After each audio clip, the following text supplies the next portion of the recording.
Bonjour et bienvenue à tous. Je voudrais laisser parler l'orateur, le Premier ministre Ousmane Sonko. Vraiment, il a été amplement véridique. Je voudrais le saluer. Monsieur le Premier ministre, cher frère, bravo. Des vérités crues ont été dites à Dakar. Même Mélenchon était mal à l'aise. Regardez bien la tête qu'il faisait quand Sonko sortait les directs. C'est lui, hein? Le supposé homme de gauche révolutionnaire français. Mais regardez comment il rougissait. Surtout, évaluez le nombre de fois qu'il a rougi. Mélenchon. Et vous comprendrez pourquoi Mitterrand, qui prétendait être un leader de gauche, a rougi quand Sankara parlait. Par certains côtés, j'ai eu l'impression de revoir la scène où Mitterrand rougit pendant que Sankara parle à Ouagadougou. Avant de commencer, n'oubliez pas de vous abonner et d'activer la cloche de notification pour ne rater aucune de mes prochaines vidéos. C'est parti. J'ai eu l'impression de la voir par moments entre Ousmane Sonko et Mélenchon. Sonko avait beau passer la pommade à Mélenchon. Vous savez, ici, à cause de l'absence de mélanine dans la peau de nos frères leucodermes, ils sont obligés de mettre beaucoup de pommade sur leur peau avant d'aller au soleil. Donc de protéger leur peau. Donc, la parole d'Ousmane Sonko était comme un soleil brûlant. Et avant de parler à chaque fois, Ousmane prenait de la pommade et il mettait ça sur Mélenchon pour que la parole ne le brûle pas trop. Mais malgré cette pommade, passée à plusieurs fois, non, alors ce que je dis ne vous concerne pas. Vous n'êtes pas dans ce cas, monsieur Mélenchon, surtout pas vous. Je parle des autres, je parle de monsieur Macron. Ça arrivait toujours sur Macron. Parce que la vérité pure est un feu qui brûle sans consumer. Oui, ça te brûle, mais tu n'es pas consumé. Parce que ça t'atteint par l'intérieur. La vérité, la parole de vérité atteint un être humain par l'intérieur. Donc ça le brûle sans le consumer. Tu ne vois pas de fumée, mais il y a le feu. Ousmane Sonko déversait le feu. Et le feu passait par le centre de la conscience de Mélenchon. Et Mélenchon, sans doute, récapitulait toutes ces années de lâcheté envers l'Afrique. Et disait, oh là là là là là là là là. Ils ont pris conscience. Ils savent à qui ils ont affaire, ces Africains. Donc, nous allons donner la parole au Premier ministre Ousmane Sonko. J'ai pris un extrait de 5 minutes qui m'intéresse beaucoup, cet extrait-là. Il va nous dire, il va parler à Mélenchon devant nous et nous allons apprécier. Nous allons vraiment apprécier le propos du Premier ministre après, pour conclure cette émission. Mes amis, continuez à protéger, s'il vous plaît, cette émission, à la partager. Ne la laissez pas en proie aux intrus. Ne la laissez pas en proie aux intrus. Hop, alors, je cherche l'extrait très intéressant. Avec les mêmes principes. Je m'en veux pour exemple. Écoutez. Ce qui se passe aujourd'hui dans les pays du Sahel. On a tout fait de condamner, d'exclure, de mettre des embargos. Ce que nous condamnons nous-mêmes. Il est inadmissible que des Africains fassent l'objet de condamnation, on peut comprendre, mais qu'ils fassent l'objet d'ostracisme et d'exclusion en terre africaine, ce n'est pas admissible. Aujourd'hui, l'Europe a ses propres problèmes avec des pays qui se disent adeptes de l'illibéralisme, oui, et qui ne respectent pas forcément les règles de l'Union européenne. Ce n'est pas pour autant que ces pays sont mis sous embargo, ouais, ou que les subventions européennes sont coupées. Oui. Pourquoi faudrait-il que des problèmes politiques en Afrique soient réglés par les Africains sur commande extérieure en s'attaquant à des pays frères et à leur population surtout? Nous ne pouvons pas l'accepter.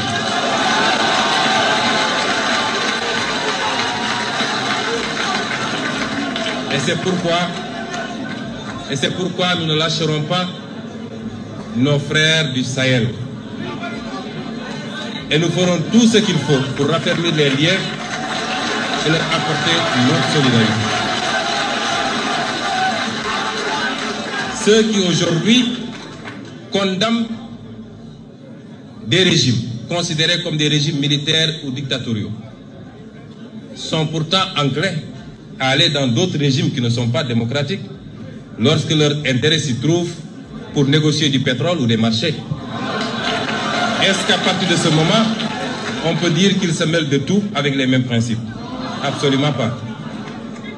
Les problèmes internes au pays doivent être réglés par les citoyens de ces pays.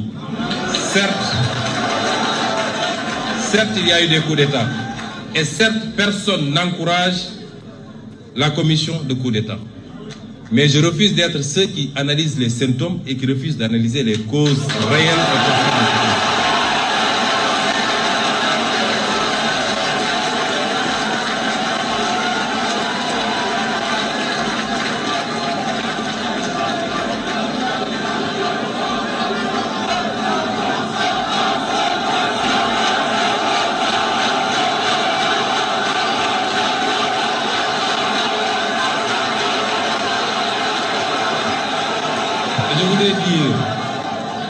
Je voudrais dire, Monsieur le Président Mélenchon, que c'est ces tergiversations, cette ambivalence dans les prises de position qui ont fini par discréditer une bonne partie de l'Occident.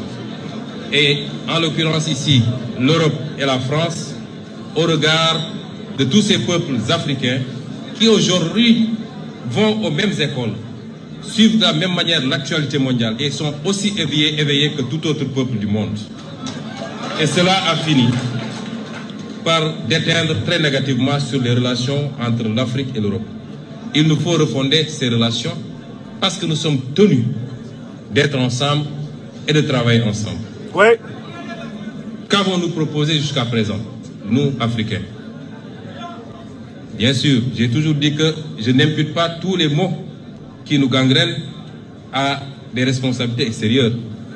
Les détournements de deniers publics ne sont pas de la responsabilité étrangère, c'est l'irresponsabilité et la boulimie de nos ennemis.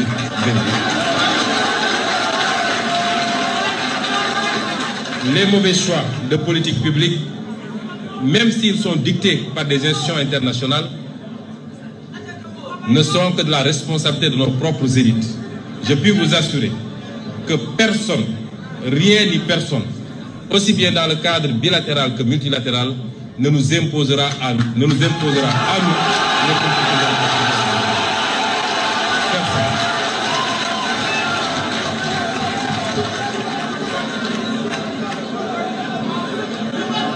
Et donc, oui, nous allons développer ici quelques axes qui nous paraissent importants, des propositions, des offres sur ce qui doit pouvoir relancer cette coopération sur de meilleurs termes qu'elle ne l'est actuellement. Ouais. Mais avant, je présenterai brièvement le modèle qui est le nôtre. Nous sommes arrivés au pouvoir avec un modèle que nous avons présenté aux Sénégalais pendant 10 ans. Nous n'avons pas été élus parce que nous avons des machines à billets pour distribuer à un électorat. Non. Nous avons été élus sur la base d'un programme, d'un projet, d'une vision. Et de manière synthétique, c'est quoi cette vision? Pour nous, l'Afrique peut et doit être une importante locomotive de la croissance mondiale. Pour cela, elle n'a prioritairement besoin. Elle n'a pas prioritairement besoin d'un traitement de faveur ou d'une approche infantilisante, comme ce fut le cas jusque-là. Elle n'a pas besoin d'un modèle principalement financé de l'extérieur à travers une dette mal maîtrisée et libérée en devises étrangères, ou d'un afflux d'investissements directs étrangers exclusif du secteur privé national qui génère une croissance extravertie du fait, entre autres, d'un taux de change fixe. On nous parle de croissance depuis des années. La pauvreté n'a pas cessé de galoper. Le chômage n'a pas cessé de monter. Parce que cette croissance n'est pas faite par et pour les Africains.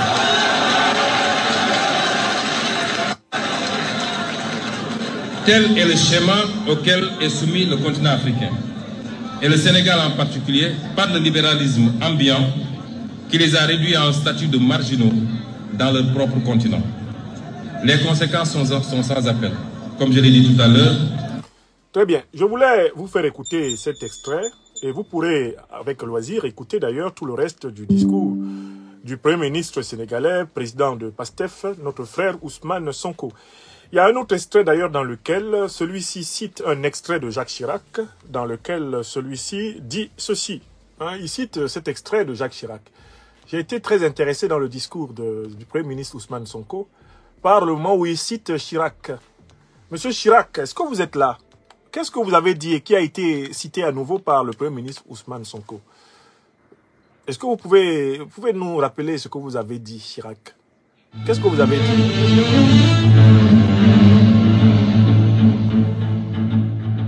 Ousmane Sonko a repris seulement une chose, c'est qu'une grande partie de l'argent qui est dans notre porte-monnaie vient précisément de l'exploitation depuis des siècles de l'Afrique. Pas uniquement, mais beaucoup viennent de l'exploitation de l'Afrique. Alors, il faut avoir un petit peu de bon sens, je ne dis pas de générosité, de bon sens, de justice, pour rendre aux Africains, je dirais, ce qu'on leur a pris, d'autant que c'est nécessaire si l'on veut éviter les pires convulsions ou difficultés avec les conséquences politiques que ça comporte dans le prochain avenir. Merci, Monsieur Chirac. Vous pouvez retourner dans votre tombe. Alors, mes chers amis, quand le Premier ministre Ousmane Sonko a cité cet extrait, il a dit, alors qu'on pourrait attribuer ces propos aux activistes africains les plus radicaux, eh bien, je vous informe que ces propos sont de l'ancien président français Jacques Chirac. Et d'ajouter, le président Mélenchon n'était peut-être pas au courant de ces propos. Bon, je dis à mon frère Ousmane Sonko que le président Mélenchon est tout à fait au courant de ces propos. Parce que moi, quand je lui ai écrit, que j'ai écrit à son secrétariat, ça faisait partie des pièces à conviction que je lui ai données. Peut-être que le président Mélenchon n'était pas au courant de ses propos avant 2022. Je n'en sais rien, je n'ai pas les moyens de le savoir. Mais au moins moi, Nyamsi Wa Cameroun, je lui ai donné la vidéo. À Jean-Luc Mélenchon. Donc, le président Ousmane Sonko se trompe quand il pense que Mélenchon ne sait pas que Chirac a tout avoué. Ça, je corrige déjà ce dernier point. Mélenchon sait. Et il sait que ce que Chirac dit est vrai. Il fait partie des hommes politiques français les plus documentés sur la domination française. Mélenchon le sait très bien. Il ne faut pas le dédouaner ici. Il n'y a aucune ignorance du phénomène de l'exploitation de l'Afrique. Il le sait. Et il était au Parlement français lorsque André Chassaigne, lorsque Jean-Paul Lecoq, lorsque lui-même dénonçait ce colonialisme et ce néocolonialisme. Donc, il faut arrêter de dédouaner qui que ce soit dans l'élite politique française. Il faut arrêter de les dédouaner d'une quelconque ignorance de la politique africaine réelle de la France. L'élite politique française connaît cette politique. Et l'ignorance, dans ces cas-là, n'est qu'une feinte rhétorique. Mais je reviens à l'extrait d'avant. Le Premier ministre Ousmane Sonko, président de PASTEF, déploie un raisonnement logique dans les 5 minutes que je vous ai fait écouter. Il commence par indiquer ce pourquoi l'Occident, l'Europe, la France sont discrédités mondialement. Et il dit que leur discrédit vient de leur double langage, de leur ambiguïté. Écrivez ça. Ambiguïté pourquoi? Parce que les principes qui sont proclamés par les États-Unis d'Amérique, par l'Union européenne, par la France, quand ces puissances s'adressent aux pays africains, ne sont pas les mêmes principes que les mêmes puissances utilisent quand elles s'adressent à l'Arabie Saoudite, au Qatar, aux Émirats Arabes Unis. Quand les mêmes puissances s'adressent à des États qui font leurs 4 volontés ou qui assurent leur hégémonie mondiale, les principes utilisés contre l'Afrique disparaissent. Le Premier ministre Ousmane Sonko est ici pédagogique. Il pointe le talon d'Achille de l'Occident, le 2 poids, 2 mesures. Le fait d'avoir des principes à géométrie variable. Voici les gens qui veulent dicter la démocratie aux Africains, mais qui n'ont pas fini de démocratiser les 12 monarchies européennes. Comment comprendre qu'il y ait encore des monarchies en Europe et que les dirigeants européens, dès qu'ils franchissent la Méditerranée, commencent avec la prédication démocratique à la démocratie? Votre problème, c'est quoi? Est-ce que vous avez fini de démocratiser l'Europe? Pourquoi l'Espagne a-t-elle un roi? Pourquoi la Belgique a-t-elle un roi? Pourquoi l'Angleterre, le Royaume-Uni, a-t-il un roi? Pourquoi le Danemark, la Suède, le Luxembourg? Pourquoi les Pays-Bas? Pourquoi tous ces pays-là ont encore des monarchies? Si la démocratie est vraiment le régime politique absolu, pourquoi tolérez-vous des monarchies constitutionnelles chez vous? Voilà. Donc le Premier ministre Ousmane Sonko pointe ce qui est à l'origine de la perte de crédibilité de l'Occident dans le monde. La contradiction principielle. Le 2 poids 2 mesures. Ici, on prêche la démocratie. Au nom de la démocratie, on fait la guerre. Là-bas, on soutient la dictature. Et pour soutenir la dictature, on fait la guerre. Et les mêmes veulent être respectés dans le monde entier, alors que leurs contradictions flagrantes éclatent. Quant au Mali, dans le cadre de la lutte antiterroriste, il y a 20 morts. On alerte tous les médias de la France-Afrique. Le secrétaire général de l'ONU sort. L'armée d'Israël a tué près de 40 000 Palestiniens, parmi lesquels des femmes, des enfants et des milliers de jeunes innocents. On n'a pas vu la même vigueur des mêmes à dénoncer Israël. On n'a pas vu la même vigueur des mêmes à dénoncer Israël. Des faits flagrants se déroulent sous nos yeux tous les jours, dans lesquels on voit la contradiction, la déchirure de la cohérence de l'Occident politique. Ousmane Sonko a également souligné que le monde, le Sud global, ne supporte plus la posture de donneur de leçons de l'Occident en matière de valeurs sociétales. Bon, l'Afrique pratique la polygamie. La polygamie est une pratique matrimoniale traditionnelle en Afrique. L'Europe et l'Occident en général pratiquent la monogamie, qui est devenue une institution traditionnelle de l'Europe. Ousmane Sonko pose la question de savoir au nom de quoi l'Occident voudrait imposer sa pratique matrimoniale en Afrique. Et de souligner que la monogamie soit de règle en Occident, mais tous ceux qui vivent en Occident doivent s'y régler. Mais en Afrique, ce n'est pas la règle. Et nul ne doit imposer aux Africains les valeurs de civilisation qui ne sont pas les leurs. Ça s'appelle le respect mutuel. Il abonde dans le même sens sur la question de l'homosexualité. Il dit que au Sénégal, il existe une longue tradition de tolérance envers cette différence sexuelle. Mais que ce n'est pas une raison pour laquelle on voudrait imposer aux Sénégalais la légalisation du mariage homosexuel. La légalisation du mariage homosexuel est tout à fait compatible avec les normes de l'Occident, comprises d'une certaine façon. Mais que l'Occident veuille imposer cela aux Africains, voilà la limite qu'il ne faut pas franchir. Ne venez pas chez les gens imposer vos valeurs. Donc, la démonstration du Premier ministre Ousmane Sonko est imparable. C'est une démonstration remarquable. Mais je souligne le fait que, dans son allocution devant le président de la France insoumise, il nous a donné une clé pour comprendre, pour juger de la crédibilité des États, la crédibilité des gouvernements. Quelle est la clé que le Premier ministre Ousmane Sonko a utilisée pour critiquer la posture de l'Occident? C'est la clé de la cohérence dans les principes. N'oubliez pas de vous abonner et d'activer la cloche de notification pour rester informé de nos prochaines vidéos. Restez à l'écoute pour les développements passionnants à venir.